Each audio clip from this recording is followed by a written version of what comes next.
Hey, deserved listeners, Darcy and Stacey. Let's watch. Come on. You got this.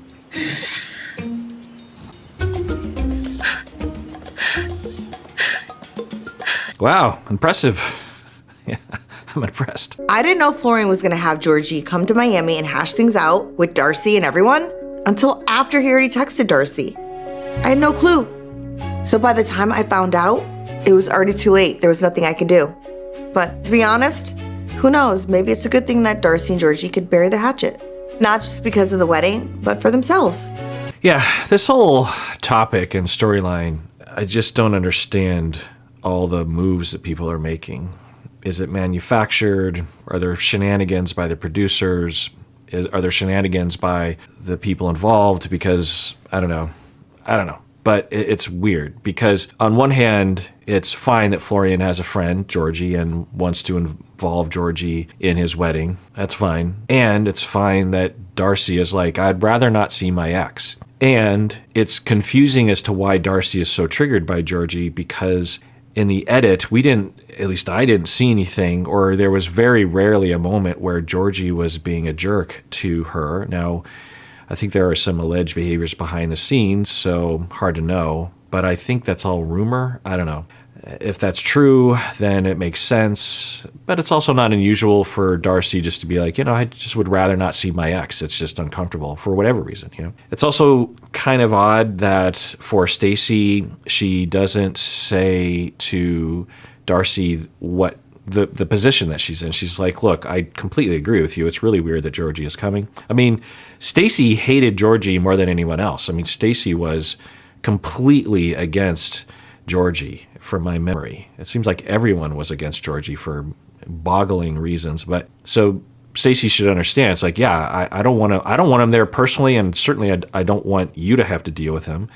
But I've talked to Florian, and he's just like adamant about involving Georgie. I don't know what to do. So I don't know. And then why Florian couldn't choose someone else? Like, why? Is it some sort of passive aggressive move against Stacy and Darcy? I think that there's an element of that where at least Florian is saying things like everything's going to be fine, and he's often trying to convince Darcy and Stacy that everything is fine. And I think this is his way of, look, I'm going to force this in there, and then I'll show them that everything can be fine, and that in general they overreact, including this situation. Like, it's not a big deal.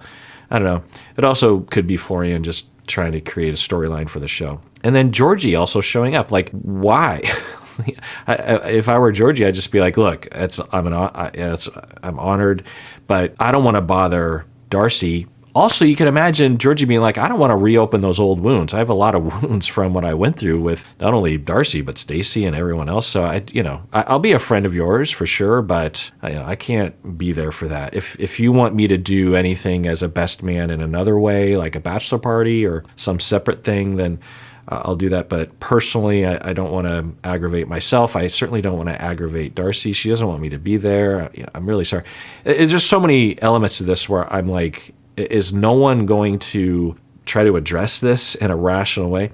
Also, you can imagine Darcy, if forced in a situation like this, would just be like, well, what are you going to do? I'm going to run, because sometimes we have situations like that where you're just forced into a situation. Maybe you date someone that you work with, or you date your brother's best friend, and you just have to run into them sometimes. And it's just going to happen. So you just say, well, that's them's the breaks, and I guess I just have to put on my best face forward and just be there for Stacy. There's no talk from, well, there's a little bit of talk from Darcy like that. I don't know. It's just strange all around. What do you think? All of this is throwing me off balance when I'm already doing the inner work that I need to do to move on in my life for love and happiness. Perfect. When I'm trying to move on with my life. Perfect. Take it in the studio. Stacy, Blow off that steam, that anger, well, you whatever need to blow off it some is. steam too, honey.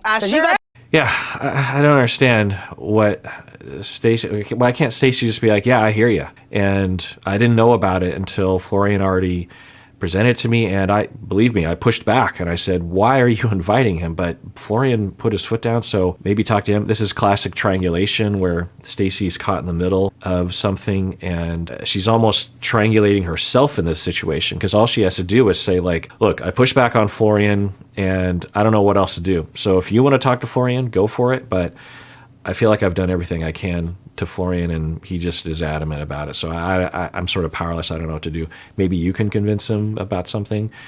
Or maybe Darcy, just go to Georgie and say, could you please not come? You know, Stacy's kind of making it more likely that she's going to be triangulated into the situation. I think maybe she feels responsible, or I don't know. Stacy has maybe she's burnt out trying to help Darcy with all of her issues. Certainly been a lot of conflict between the two of them. I think there's some resentment coming up. So maybe Stacy's just like, I'm done trying to help you with these things, with all your things. And so I just want you to shut up. That's the vibe she's giving across to Darcy. Just like, just shut up. I don't want to hear about it. That Brazilla going on right now. Sure am. We're both Brazilla going on right now. That's right. I'm about to blow off some steam. Okay. And that accusation of bridezilla, I think it started, 10, 15 years ago. And certainly there are examples of people, brides or just people involved in weddings, that will bulldoze and dominate and treat other people unfairly. I think it's actually a product of the pressure put on particularly brides about weddings themselves. It's from the outside. It's not from within. You know, people going through weddings don't want to create stress for themselves, but given our cultural landscape, particularly if you're trying to exist within a certain class or a certain classist, elitist world, that weddings have to be a certain way, it's an impossible situation. It forces people who have never organized or planned an event of any sort really in their life other than just like a birthday party. It forces these lay people to become professional event planners that require all sorts of skills and know-how and connections that these individuals don't have, because in heterosexual weddings, the woman is often in that position. If a wedding is considered to be substandard, the groom usually isn't the one being blamed. The bride is being blamed, and the bride's family sometimes, right? So it's this ridiculous world. And so all that anxiety is played out sometimes by what we might call a bridezilla. Of course, you just have jerk face brides sometimes, or grooms or whatever, but just calling someone who's going through some stress while they're getting married as bridezilla the way that Darcy did, I find that to be simplistic, reductive, and unfair.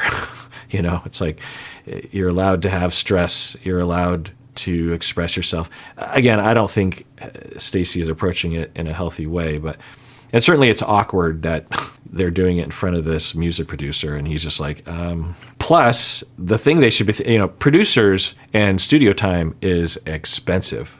As a musician myself, it's literally taking me almost my entire life up until now to be able to afford even going into a studio. I've done all my own recording myself. I can tell you, it's very expensive, particularly well sought after producers, which I think he might be. You're paying potentially thousands of dollars an hour, so you don't want to waste it having an argument. You want to get to it. Only got the studio for a few hours here, right? You got a lot going on, but we got to pull it back. All right. Put that energy into this pad. And good producers and engineers will be good at managing the talent and the customers so that they emotionally get the job done. There's a lot of emotions. There's a lot of pressure when people enter the studio. And so I imagine that he's used to helping people to communicate and to get a good job done. Lyrics just kind of come to us. We just say whatever comes to our mind. Like, la, la, la, la, la. We like feel our songs, Yeah. we talk it. Feeling that energy, that vibe, empowerment. And just roll it up in a ball and put it inside so we can make a hit. Let's do it. That's certainly an interesting way of writing. So the producer has a track, probably a rough draft of a track of the beat and the drum track and the bass and the keyboard part, the groove, and they listen and then they come up with their own lyrics on the spot. Yeah, that's not how I write, but that is how some people write. They're good at that. I think their lyrics are indicative of that style of writing, and maybe it's of that genre where there's just a lot of phrases of, certain EDM styles. You're not really there listening for some, Bob Dylan-esque deep lyrics. It's just to pump you up, or maybe you don't even really listen to the words. It's just about the groove and the music and having your head go up and down and go, oh, okay. I'll say that. That's. I didn't know how they wrote that. I'd be curious. I mean, I'll tell you, if they do that, even in their previous songs, which stylistically really isn't in my wheelhouse, that is impressive that you could come up with at least, because at the very least you would say their lyrics are very them, right? If they did write lyrics that were Bob Dylan-esque, you'd be like, they didn't write that, or where does that come from? Not to say that they can't, but I will say that their lyrics and their music is definitely them. You know what I mean? I think it fits them. It's sort of a retro 90s CNC Music Factory kind of vibe, which, is of their generation, and it's not faked. I think it's legitimately the sort of music they like to listen to. So, each to their own. Let's head to the top. Respect. Let's do it. Let's get ready to rumble. I'm ready. Right. Ready? You can nail it. House of 11. House of On 11. top. Big thing. Now, I'm curious as to how they came up with the melody and the cadence, because if they just came up with that off the cuff as well, then that also was impressive. But I have a feeling that they were given the melody. Come on, Darcy. Big thing. I'm on top, hair done, nails did. I can't stop. I'm on top. Yeah, I had it. Yeah, it kind of looks like and sounds like they wrote the lyrics and they're just riffing on the melody. Now, of course, a lot of EDM type of melodies are just pentatonic, just classic sorts of melodies. There's not a lot of complication to it. It's more about the groove and about the rhythm of what they say.